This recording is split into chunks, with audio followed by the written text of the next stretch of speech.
Olá, pessoal! Esse é o primeiro de uma série de vídeos sobre psicologia do esporte. Essa área de pesquisa e atuação, apesar de nova para alguns, já é muito comum no meio esportivo e vem ganhando cada vez mais seu espaço. Por isso, a intenção dos vídeos é de apresentar e falar um pouco sobre a psicologia e como ela se aplica no contexto esportivo. Sendo assim, a primeira coisa é definirmos o que é psicologia esportiva, que consiste no estudo científico de pessoas e seus comportamentos em contextos do esporte e exercício, e na aplicação prática desse conhecimento. Os psicólogos que atuam nessa área têm dois objetivos.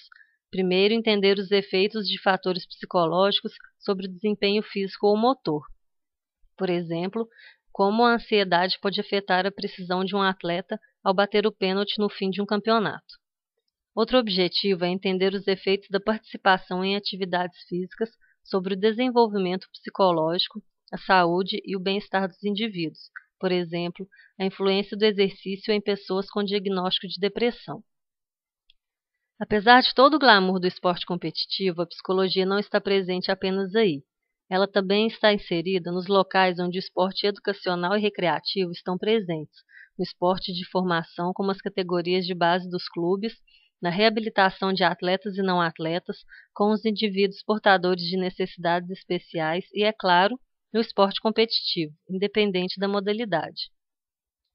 Uma tarefa importante para aqueles que atuam nessa área é integrar o conhecimento científico à prática.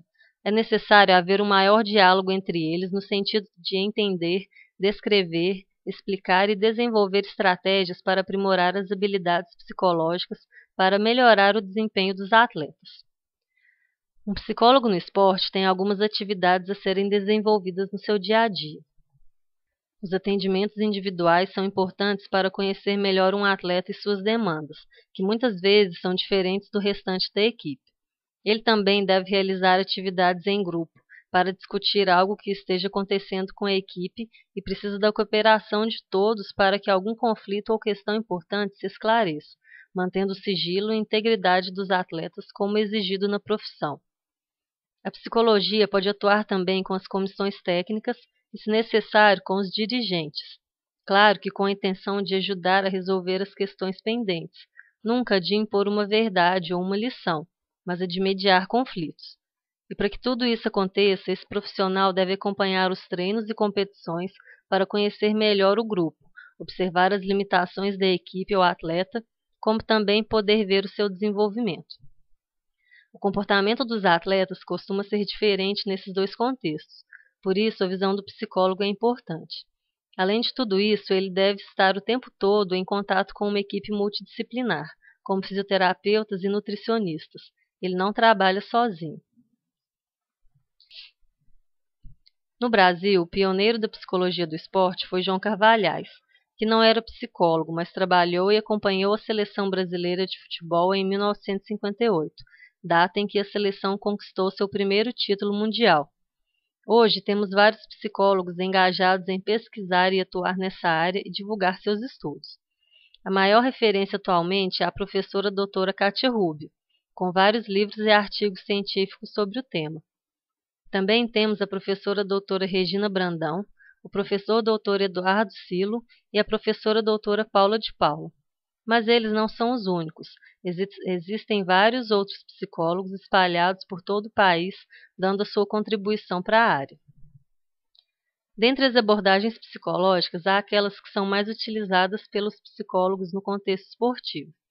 Uma delas é a terapia cognitiva, que estuda como os pensamentos, as imagens e as interpretações feitas e as crenças que uma pessoa tem influenciam em seu comportamento. Tem também a análise do comportamento, que estuda como o meio influencia no comportamento de um indivíduo. E a psicologia social, que supõe que o comportamento é determinado pela interação entre o ambiente social e suas influências e a constituição pessoal do atleta. Os temas estudados e trabalhados são diversos, muito mais do que estes apresentados aqui. Outros assuntos que também vêm sendo muito discutidos na área são a aposentadoria de atletas, agressão no esporte, arbitragem e overtraining. Em relação às referências bibliográficas, hoje já encontramos muito material traduzido para a língua portuguesa e também uma boa quantidade deles produzido aqui. Este primeiro livro é a maior referência que se tem na área. Ele aborda vários temas relacionados ao esporte. Este segundo livro foi organizado pela professora doutora Kátia Rubio e tem como primeiros capítulos a tecnologia e a informação como ferramenta para avaliação e intervenção no esporte e a periodização da preparação e do treinamento psicológico. Já este livro do professor Dr. Beno Becker apresenta uma série de técnicas cognitivas e somáticas que podem ser utilizadas como auxílio para o trabalho e intervenção com atletas. Lembrando que as técnicas devem ser administradas por pessoas gabaritadas para tal, que entendam a verdadeira necessidade do atleta, e não usada de forma indiscriminada. E, por fim, mais uma importante obra da professora doutora Kátia Rubio, na qual ela apresenta a aplicação de algumas abordagens psicológicas no esporte. Por enquanto é isso, pessoal. Esse vídeo é apenas uma leve apresentação sobre o assunto. Mais conteúdos interessantes nos próximos vídeos.